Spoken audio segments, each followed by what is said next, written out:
a dimensão da sombra dentro de um panorama espiritual ela é muito maior do que isso. Para simplificar, a sombra ela que nos dá potência. Tudo que envolve potência de ação, potência de realização, potência de concretização na matéria, né? Potência de articulação é o nosso lado sombra. E quem tem esse lado sombra muito, muito desenvolvido, sem repressão,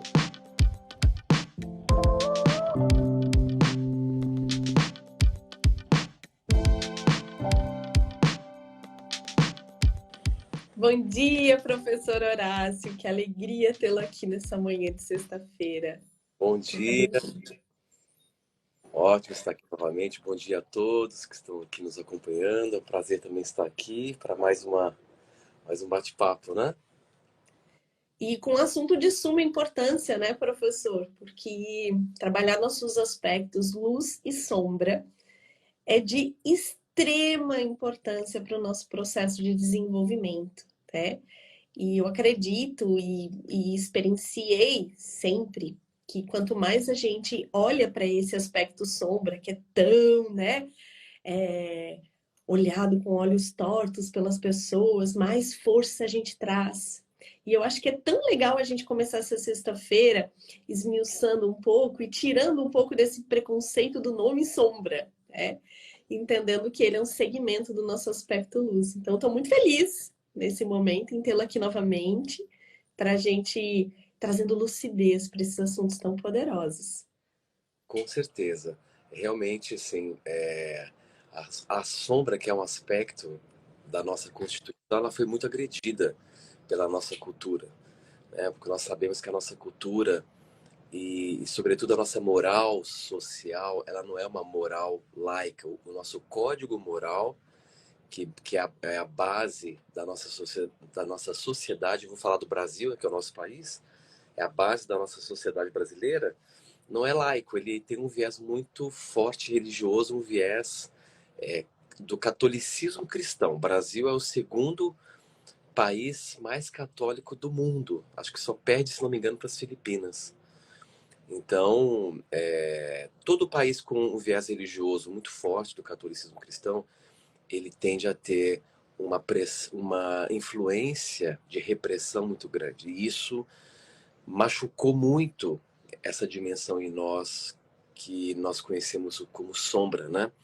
E o quanto antes as pessoas conhecerem de uma forma mais aberta, né? Sem tantos dogmas, o que é realmente essa dimensão da sombra na nossa Constituição, mais rápido elas vão conseguir melhorar as suas vidas, né? E, então é um assunto muito importante, é tão importante que eu desenvolvi uma imersão, não é, de um dia todo só para trabalharmos esse aspecto. Depois a gente vai falar um pouquinho sobre isso no finalzinho, porque realmente é muito importante. É tão importante, né, que tudo na sua vida hoje material, todos os aspectos, todos os componentes que compõem a sua vida na matéria, nesse exato momento está dependendo da sua sombra. E é incrível o potencial que a gente descobre a partir desse estado. A primeira vez que eu fiz acesso a essa informação, professor, foi através do Luiz Gasparito, onde ele chama esse aspecto de bicho, né? Sim. Ele chama esse aspecto de bicho. E, na verdade, é ele que desenvolve todo o nosso processo e que nos aproxima, nos afastam de coisas. É o que cria o magnetismo na nossa vida. É o que faz com que a gente realmente realize as coisas, né? Mas não a partir só de uma ideia mental ou de um aspecto mental. Mas eu gosto muito do exemplo assim. Não sei se estou certa, você me corrija se não estiver, tá? A mente é a secretária, o bicho o cachorro. A Uhum. gente entende que a secretária é aquela que conduz, né? Essa consciência instintiva que precisa ser regida de alguma forma, mas que guarda um aspecto extremamente verdadeiro do nosso ser, extremamente transparente, que carrega uma verdade, mas que necessariamente precisa de condução. Não é isso? É isso ou não? Ou entendi errado? Exatamente.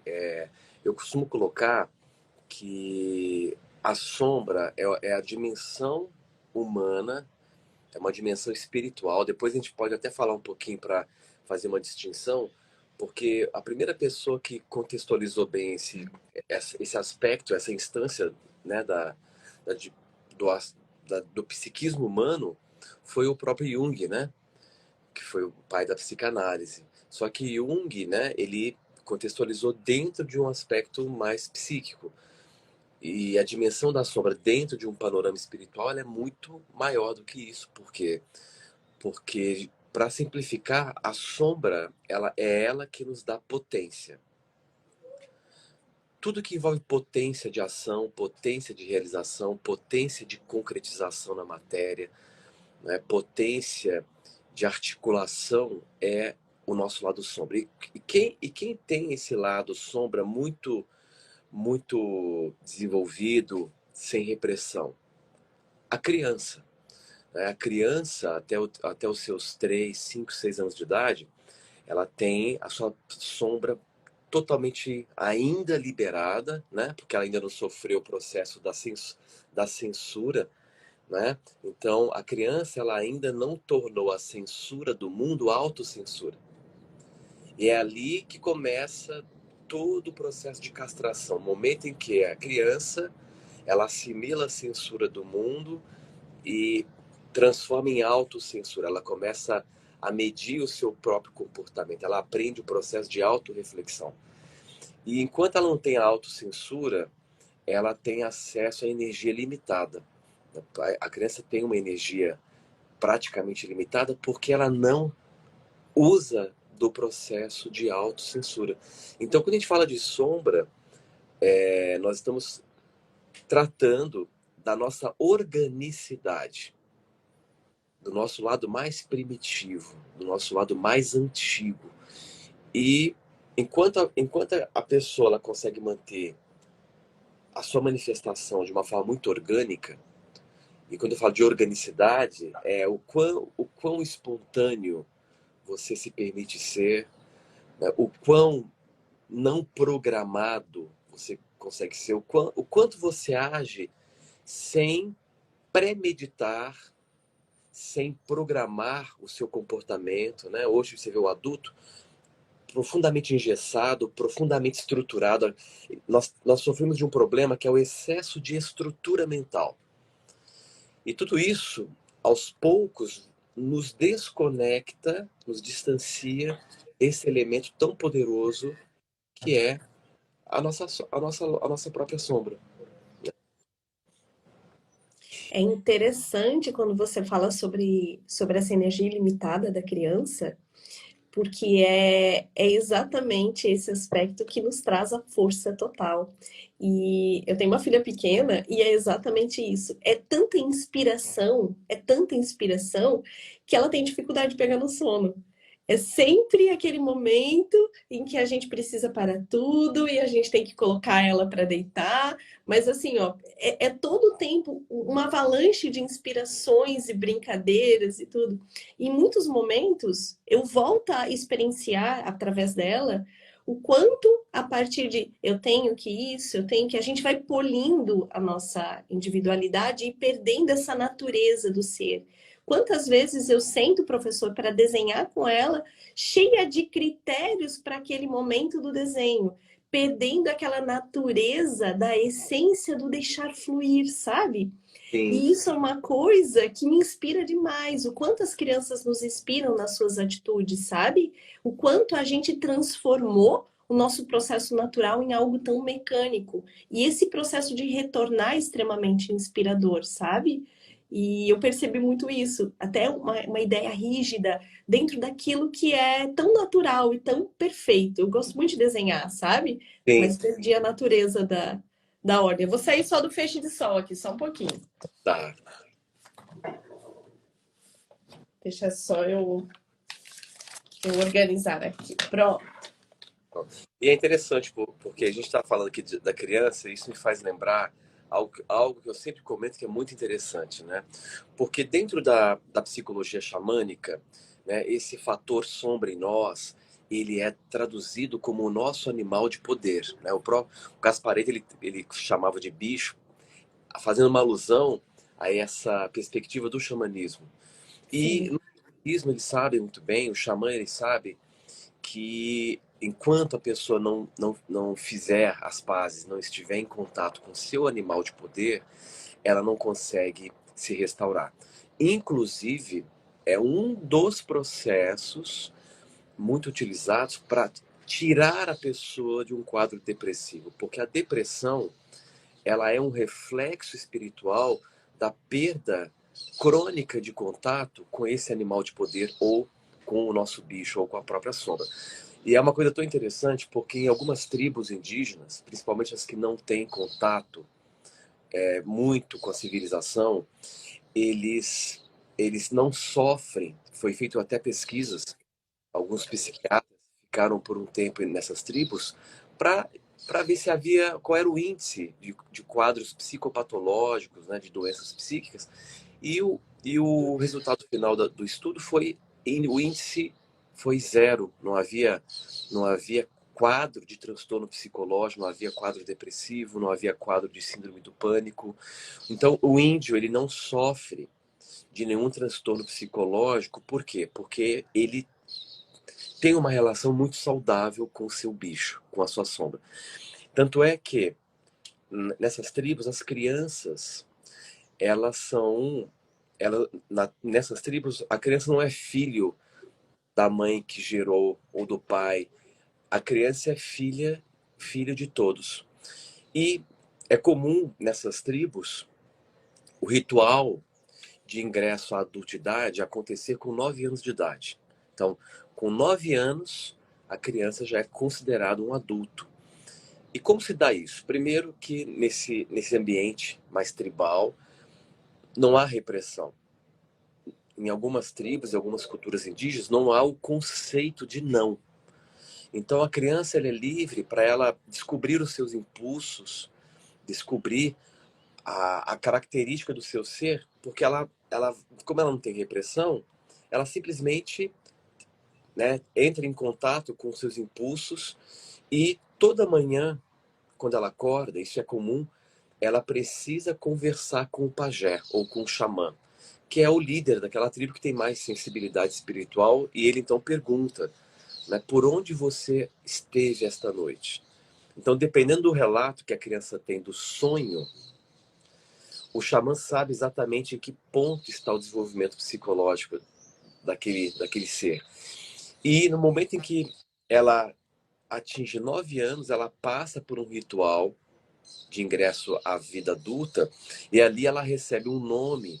E, geralmente esse nome ele faz referência ou a um bicho, águia dourada, urso do norte, etc., ou algum nome, né, que remeta a uma força da natureza. Para quê?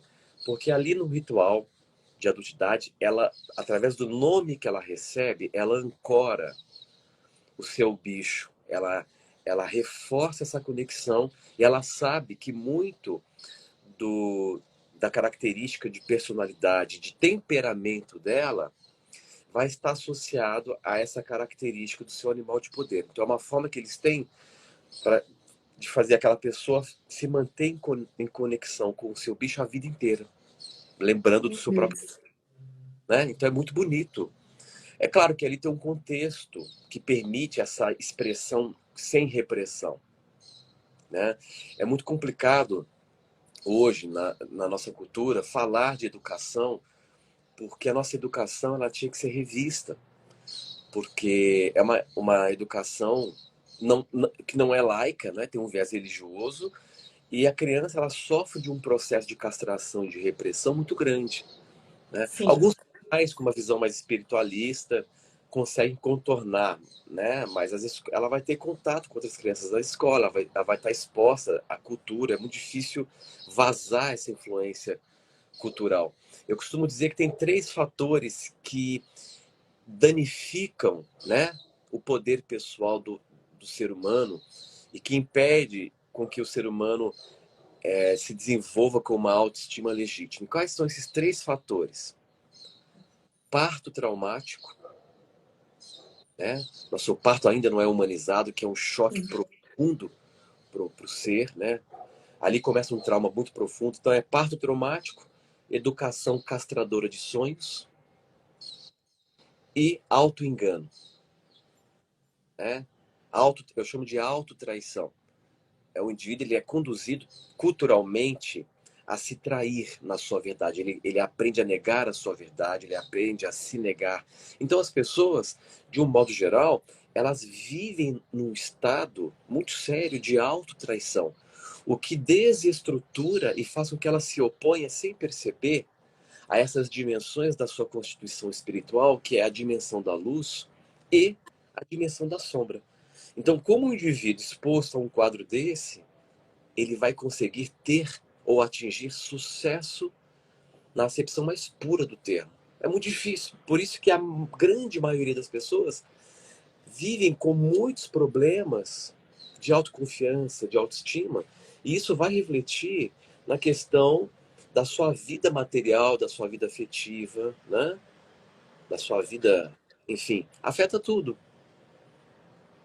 E assim, quais são os danos de uma sombra mal trabalhada dentro dessa experiência? Porque a gente também, através dela, encontra nosso aspecto luz. Mas quais são os danos de uma sombra mal trabalhada? Então, nós temos assim, né? Nós somos expostos, olha que interessante, a um compacto de informação que é religião. Né? A única religião que talvez não tenha provocado esse impacto em nós é o budismo, porque no budismo ele não existe o conceito de Deus como homem. No budismo há o conceito de um vazio profundo, e isso tem uma implicação interessante que eu posso até depois falar. Mas esse impacto, esse compacto de informações que é a religião, você tem uma noção, só em termos de denominações cristãs, nós temos 33.830 denominações cristãs. Então você tem catolicismo, Assembleia de Deus, metodismo, protestantismo, por aí vai, né?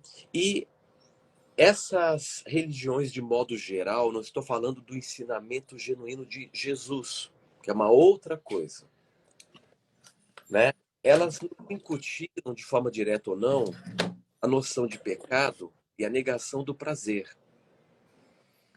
Então, aí que tá, né? Aí que nós vamos ver Aí que tá. com a nossa sombra, com o nosso bicho. E esses dois conceitos, pecado e prazer, e para quem não sabe, se a gente for buscar a origem do termo pecado do, do Novo Testamento, que foi escrito a partir do grego antigo, pecado significa apenas errar o alvo. Quando Jesus falava vós estáis em pecado, ele estava dizendo que você está errando o alvo da existência. Pecado quer dizer errar o alvo. Então, o conceito de pecado e negação de prazer serviu, né, de base para a gênese dos dois padrões emocionais mais graves que assolam o homem e impedem o homem de ter sucesso. E quais são esses dois padrões emocionais que aprisionam o ser humano? Culpa e vergonha. Tanto é que culpa e vergonha, na escala Hawkins, são as calibrações mais baixas. Sim. Né? E tá intrínseco em toda fala, né? Assim, por trás de tudo, de cada milimetricamente coisas que são repetidas. E quando a gente começa a tomar consciência disso, a culpa e a vergonha tá por trás de tudo. Não é verdade? Tudo. Todas as pessoas que eu atendo, por trás ou tem vergonha ou tem culpa. Enquanto ser humano não transcender esses dois padrões emocionais de vergonha, principalmente vergonha e culpa, porque o que é vergonha? Vergonha é a negação do princípio de existência. Quando a pessoa sente vergonha, ela está negando que ela existe. Ela não quer existir. Tanto é que o Hawkins, ele coloca que vergonha é um exercício indireto de suicídio passivo.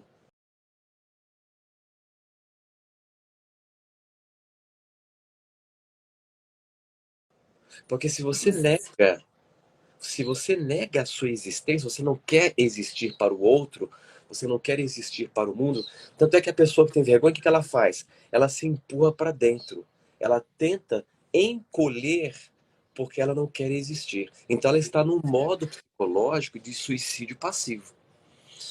Então, como ela vai se desenvolver?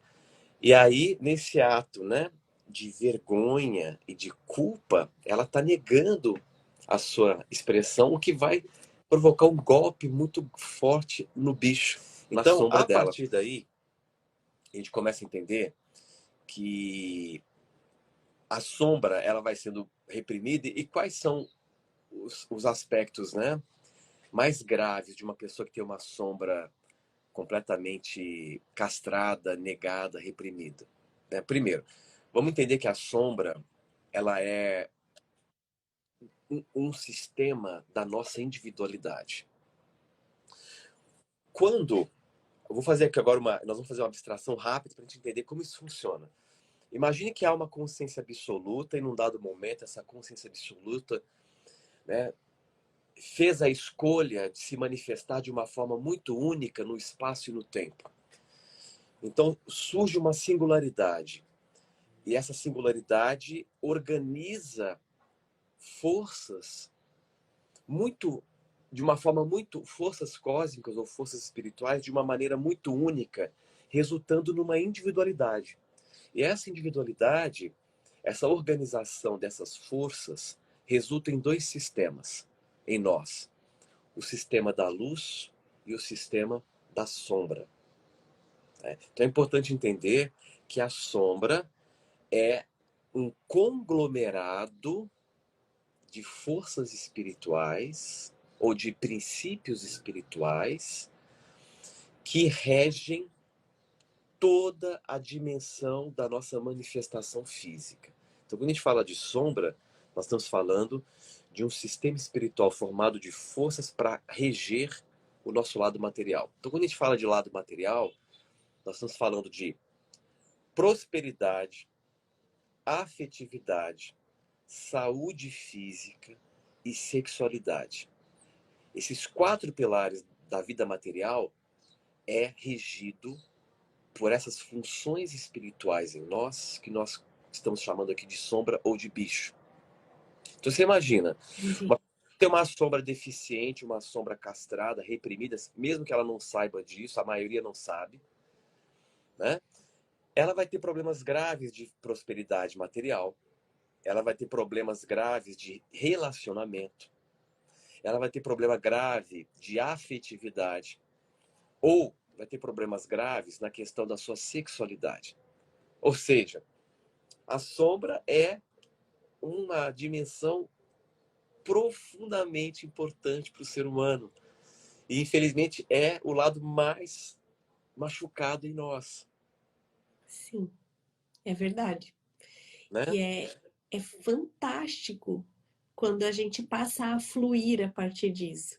A gente, quando começa a manifestar, e é lógico, é um lugar que a gente precisa buscar sempre, né? Mas ter a clareza da manifestação dessa parte leva a gente a um aspecto de força de manifestação que não exige muito como fala, o grande conhecimento, mas sim um flow. É algo que vem de dentro. E eu acredito que o aspecto de caminho, de propósito, está muito ligado a isso. Porque se você perceber, né, que eu sempre digo isso, que o nosso processo, espiritualidade genuína, é um processo que ele lida mais com um desaprender do que com um aprender. Perfeito. Eu até faço uma brincadeira com o termo desenvolver, ou seja, a espiritualidade é um processo de desenvolvimento interior, e eu brinco com o termo desenvolver. Desenvolver é deixar para se envolver.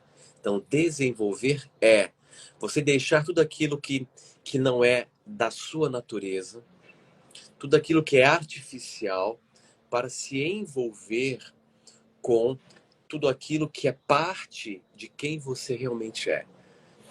E quantas pessoas não começarem a soltar essas coisas, né? A entrar num processo de desaprendizado para restaurar, né, a sua natureza, porque tudo aquilo que é artificial, tudo aquilo que você aprende, né, é mental. Né? E o aprender, tudo que você aprende, geralmente não é parte da sua natureza. E muito do que a gente aprende, é claro que tem coisas que a gente aprende que estão a favor do nosso desenvolvimento, mas muito do que nós aprendemos exerce uma pressão contrária à sua natureza. Uau! Isso vai deformando, isso deforma, né? Cria-se uma estrutura e nós tentamos dar uma forma para aquilo que não tem forma, que é a nossa natureza. Então, o desaprendizado é isso, é você se liberar de tudo aquilo que não é parte de você para expressar aquilo que é parte. Tudo que é natural não se aprende.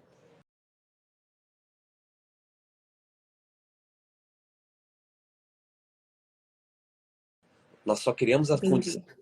que expressa. Então, por exemplo, não é possível aprender a amar, não é possível aprender a ter paz, não é possível aprender a ter autoestima, porque tudo isso te constitui. Você só precisa criar as condições para que esses elementos se expressem na sua vida, né? Então, o caminho da verdadeira espiritualidade é o caminho da própria natureza, né? Que coisa mais fantástica. E agora me fala, professor, é, quando a gente começa esse processo de desenvolvimento desse nosso lado, esse processo de integração, o que melhora dentro da nossa vida? O que melhora dentro das nossas conexões espirituais? O que melhora dentro da nossa existência? Então, a pessoa ela vai entrar num processo tão grande de sincronismo com a vida, com a própria natureza, porque a nossa natureza mais profunda é a mesma natureza, né, da própria vida, logo do próprio universo. Quando nós entramos em sincronismo, em alinhamento com a nossa natureza, nós passamos a entrar em sincronismo com a natureza da vida, e o resultado disso é sincronizar todos os recursos, tudo aquilo que irá compor o nosso caminho de realização e de sucesso genuíno. E a sombra nos dá a possibilidade de restaurarmos essa relação amistosa conosco, né, tão importante, e, consequentemente, com a vida. Ou seja, há um caminho que é fundamental para restaurarmos essa conexão com o nosso bicho, que é o caminho da autoaceitação profunda. Se você estudar, por exemplo, a biografia dessas pessoas que atingem níveis muito poderosos de realização no mundo, de muito sucesso, você vai notar que essas pessoas, elas são muito elas.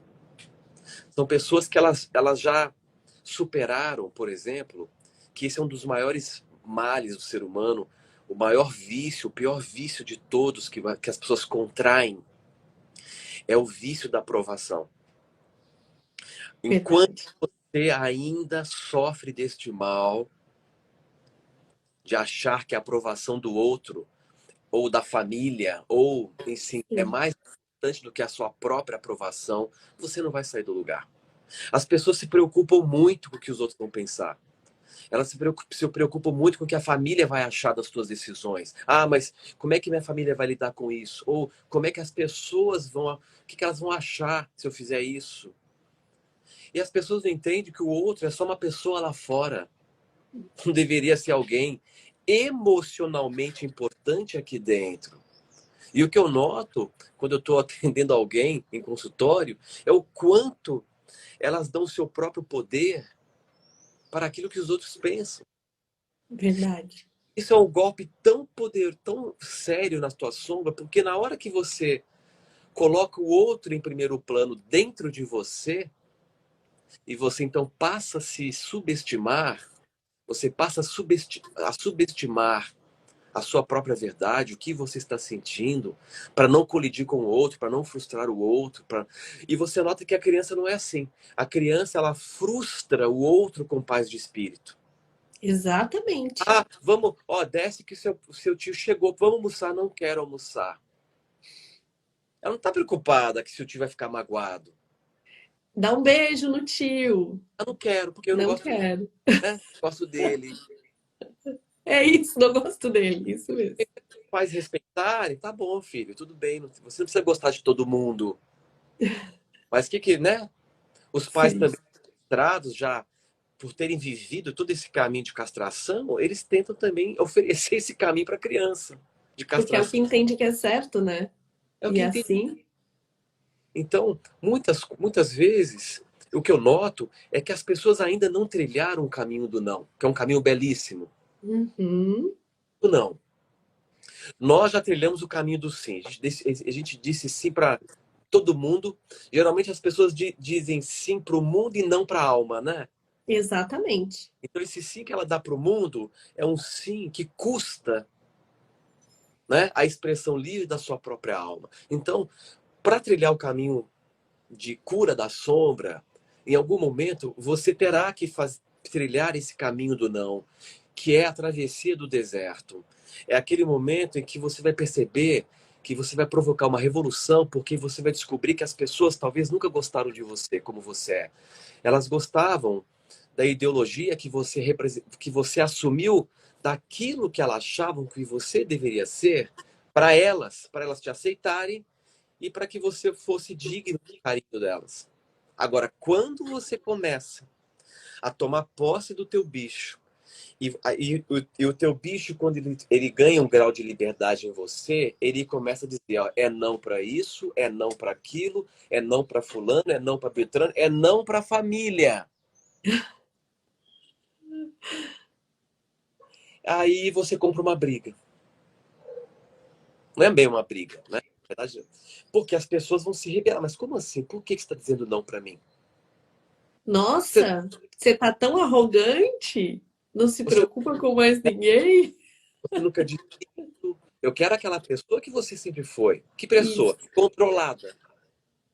Essa pessoa que supria todas as nossas expectativas. Porque se a gente olhar de um lado espiritual, e essa palavra tem vindo muito à tona ultimamente, o posicionamento na tua vida, eles têm que estar voltado para a tua verdade, né? O que é bom para mim primeiro, não é para o outro, porque se não for bom para mim, minha vida não faz sentido. exatamente.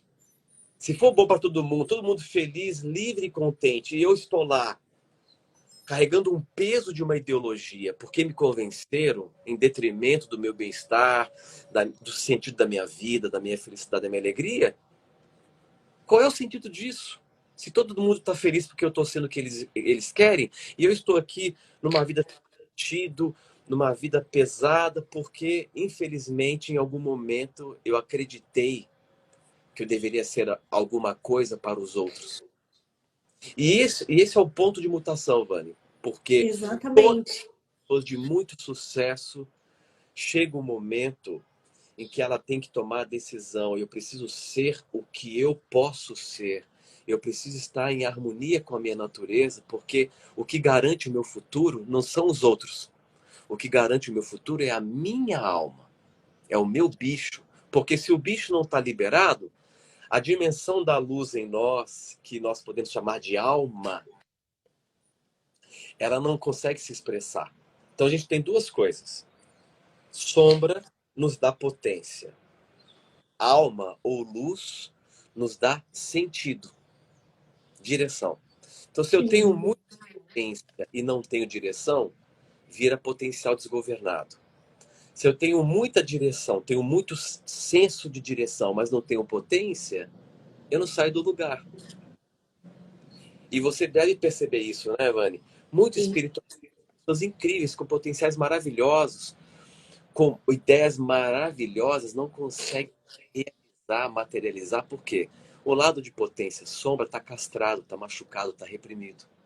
Exatamente. E esse ponto de virada, eu acho que é um ponto extremamente rico e importante que você falou, porque eu acredito e percebo muito em contato com as pessoas que todo o processo de educação familiar, enfim, de pertencer, de estar no meio, de ser aceito, enfim, ele compete um estado de você ser aquilo que você não veio para ser. Então a gente foi, desde a infância, levada a esse estado de suprir o outro, simplesmente. A gente está aqui para servir o outro. Sim. E muitas pessoas falam que o momento em que volta e pergunta, tá, mas o que que eu gosto? Mas o que que eu quero? Exato. inclusive nos relacionamentos, inclusive na sexualidade. Mas o que, que eu quero? Eu sou Sim, treinado para manifestar para o outro um bem-estar ou ser para o outro aquilo que ele projeta. E a gente vai entrando dentro de uma espiral de ilusão. sim, Então há de haver uma desilusão. E essa sim. desilusão exige coragem, exige força. Porque é muito gostoso você tá ali, você pertencer, só que ao mesmo tempo a gente vai perdendo a inspiração da vida. E eu acho que em algum nível todo mundo já passou por esse estado. Esse Sim. estado de, assim, de estar amortecido diante das coisas, de não sentir o gosto da vida, de, sabe, de estar ali, de estar num processo de comparação. E de repente, quando a gente assume esse potencial, nas palavras, talvez seja pequeno diante da expressão do voltar aquilo que a gente quer e de experimentar uma vez. E é incrível. Talvez eu tenha muito ainda a desenvolver, mas tem uma coisa só que eu posso dizer: quando a gente sente por um instante esse potencial que talvez não tenha palavras, talvez não tenha, você não aceita mais menos que isso. Exatamente. Algo se transforma dentro da gente e é fantástico, né? É porque as pessoas confundem. Viver com o outro é diferente de viver do outro. Não é? Você não pode viver da constituição do outro. Você não vive do amor do outro, porque o amor do outro acontece dentro do outro. Você vive do seu amor e você então pode compartilhar isso. Como é que você vai viver da constituição do outro? Você não pode viver da aceitação do outro. Você vive da sua aceitação. Porque Sim, ninguém vive da constituição do outro. Isso é um problema que as pessoas não conseguem entender. Por exemplo, uma coisa que é assustadora, que o que nós estamos falando aqui, na verdade, envolve você começar a se interessar mais por você, ao ponto de você realmente começar a se conhecer. Porque as pessoas, se eu fizer uma pergunta, você se conhece ou você conhece a opinião dos outros sobre você? No final das contas, as verdade. pessoas chamam-se, eu me conheço. Quando elas falam, eu me conheço bem, o que elas estão querendo dizer é que elas conhecem muito da opinião dos outros sobre elas. E elas acham que isso é autoconhecimento. Entendi. E aí a grande névoa, né? É a Aí é grande, grande. é a grande névoa. Porque enquanto, né, e isso eu falo, né, embasado em 28 anos de convivência com os problemas, com os problemas humanos, né? Enquanto a pessoa não tomar posse de si. Tanto é que esse assunto é muito amplo. Aqui nós estamos, né, só abrindo, de repente pode até fazer uma segunda live para continuar, mas Sim. o bicho em nós, ele tem algumas funções. Ou a sombra, ela tem algumas funções. E nós podemos falar da função de posse, nós podemos falar da função de afetividade, da função de sexualidade, da função de abundância, da função de saúde. E há um elemento no nosso bicho que é o elemento da posse. O bicho nos dá a posse de nós mesmos. Essa posse de si tão importante para que você ancore efetivamente a sua energia no mundo. Foi um choque para mim quando eu descobri que as pessoas, de modo geral, apesar de elas estarem reencarnadas, elas não ainda reencarnaram totalmente no mundo, porque elas ainda não criaram essa conexão com a fisicalidade. E essa conexão, esse enraizamento no mundo físico, que vai te dar uma potência gigantesca, ele só acontece através do teu bicho. Se você não tiver com a tua sombra alinhada, você não tem esse enraizamento tão importante para ter potência na vida, né? Para ter magnetismo na vida, para você coordenar, articular bem o seu campo de realidade. Por isso que as pessoas de muito sucesso, de muita expressão, de grande realização, quando você observa, elas chegam a ser até excêntricas, até exóticas, de tanto elas serem elas mesmas. E magnéticas e tem algo diferente nelas. Sim, É engraçado que é gostoso de olhar, não sim, é? sim. Porque o nosso bicho conversa com o bicho, né? Não é É, isso? de uma certa maneira, elas comunicam para você.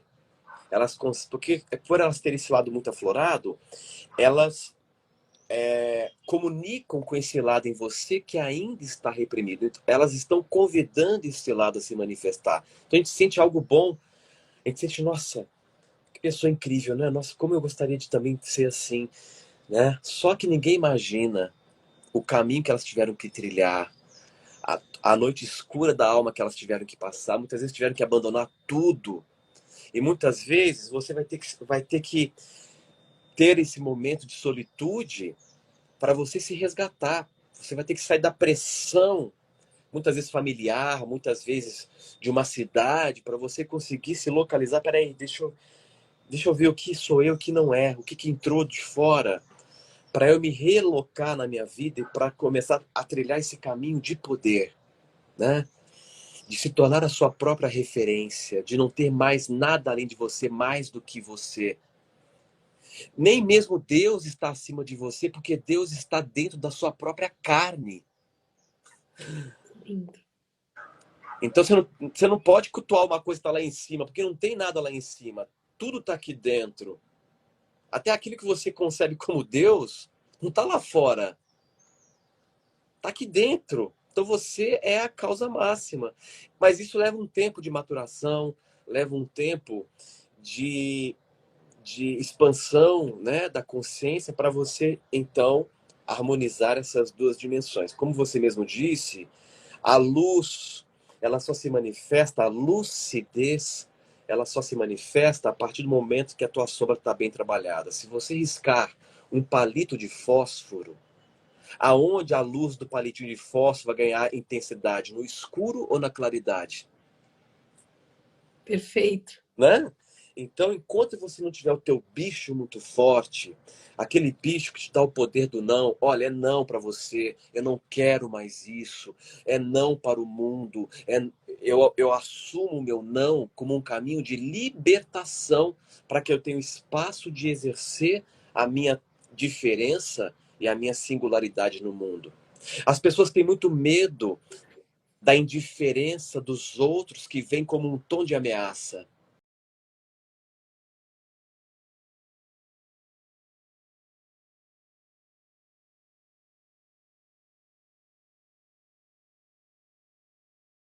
Já reparou?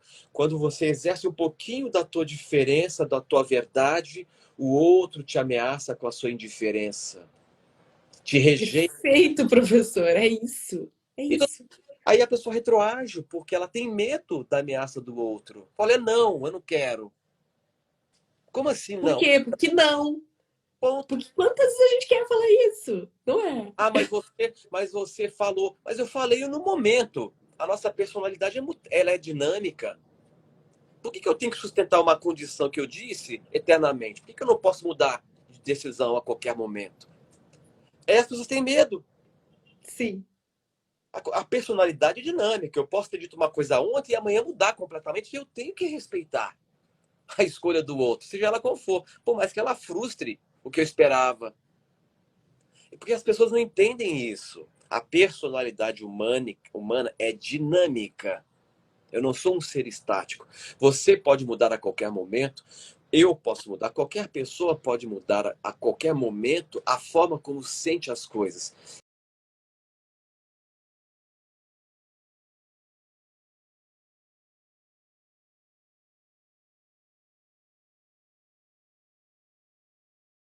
E nós vamos ter que respeitar o espaço do outro, a escolha do outro. Isso é maturidade. A pessoa que entra em depressão é a pessoa vaidosa e orgulhosa, porque ela acredita que as pessoas são estáticas e que o mundo é estático. Então ela não sabe lidar com frustração. Frustrou ali a expectativa, pronto, cai em depressão. Por quê? Porque ela acha que tudo tem que girar em torno dela na hora que ela espera, quando ela quer. Então essas pessoas são as pessoas que têm a sombra mais maltratada e mais quão importante e o quão determinante é esse estudo para a sua vida em todas as dimensões. Aqui hoje não deu tempo, porque o assunto realmente ele é muito extenso. Mas Sim. a sombra, o bicho, ele cuida muito da nossa vida. A verdade é essa, né? E ele é um elemento de libertação, de transformação. Muito importante, muito importante. Então, realmente, vale muito a pena se aprofundar nesse assunto. Vale muito. Professor, eu fiquei só com uma pergunta, assim, eu posso fazer uma última perguntinha sobre o aspecto sombra? Claro, só uma coisa que eu vi, eu acho que eu vi uma pergunta. Gente, eu vou falar uma coisa bem sincera para vocês. Se você é uma pessoa que tem oscilações de humor, se você tem alguma questão de ordem depressiva, você precisa entrar em contato com o teu bicho e estabelecer uma relação harmônica, porque ele é exatamente a chave mais direta para você se libertar desse quadro depressivo, desse quadro de insegurança, enfim, né?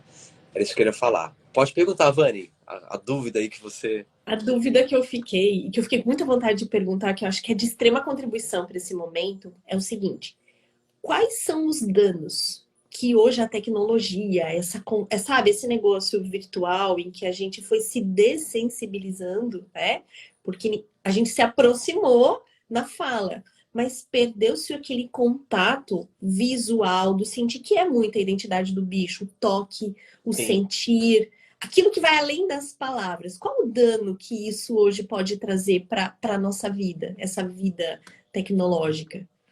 O dano é o seguinte, como você acabou de colocar, o mundo digital ele está nos absorvendo cada vez mais, né? Nós estamos aí em passos rápidos para uma vida cada vez mais digital, mais virtual e menos real. O metaverso está vindo com tudo, né? E o metaverso traz a proposta de você entrar num processo imersivo nesta nova terra, que é uma terra digital, onde ali você tem as grandes corporações já estão comprando terrenos no mundo do metaverso. A Amazon já está lá, assumindo seu lugar. E, enfim, vai chegar um momento que você vai se sentir mal se você não estiver vivendo lá.